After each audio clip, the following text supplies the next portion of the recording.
Namanya Raka, pria berusia 35 tahun yang memiliki karir cukup mapan di sebuah perusahaan konstruksi. Ia dikenal disiplin dan tegas di tempat kerja, namun di balik pintu rumahnya, ia adalah suami yang dingin dan keras kepala.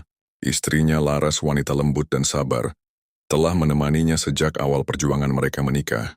Ketika Raka masih bekerja serabutan dan hidup mereka penuh kekurangan, Laras tetap mendampingi tanpa mengeluh. Ia menjahit baju untuk tetangga, mengurus rumah, dan tetap memberikan dukungan penuh kepada suaminya. Namun saat Raka mulai sukses, sikapnya berubah.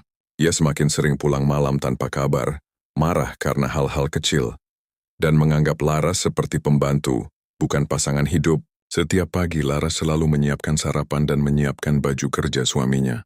Tapi Raka jarang berterima kasih. Ia lebih sering mengomel tentang hal sepele. Kopi yang terlalu manis, kemeja yang kurang rapi, atau bahkan makanan yang menurutnya membosankan. Tak hanya itu, kata-kata kasar sering meluncur dari mulutnya. Ia mencela, merendahkan, dan mempermalukan Laras bahkan di depan keluarga.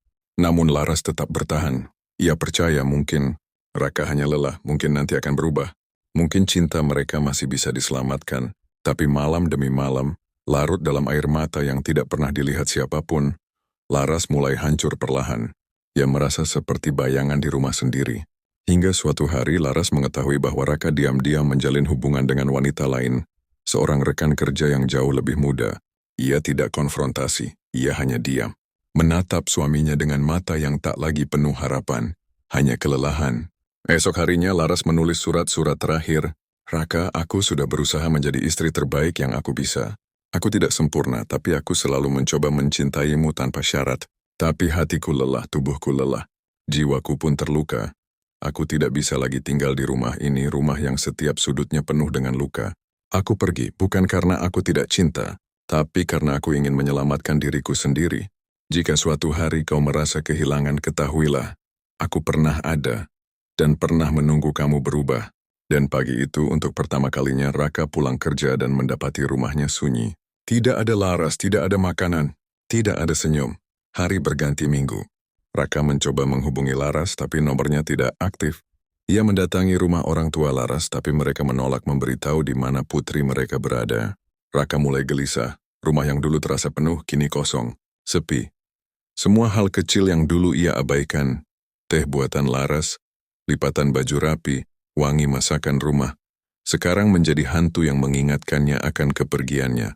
Ia mulai melihat bayangan Laras di setiap sudut, di dapur, di kursi makan, bahkan di bantal yang masih beraroma sampo Laras. Dan di sanalah Raka menangisin untuk pertama kalinya dalam hidupnya. Ia menangis seperti anak kecil yang kehilangan mainan kesayangannya. Namun ini bukan mainan.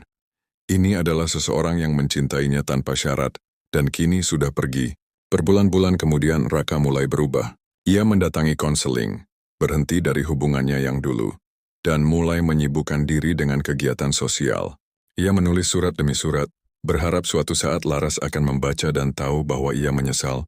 Sungguh menyesal. Ia tahu, tidak semua yang rusak bisa diperbaiki, tapi ia tetap mencoba. Bukan untuk memaksa Laras kembali, tapi untuk menunjukkan bahwa ia akhirnya paham. Paham bahwa cinta bukan tentang memiliki, tapi tentang menghargai.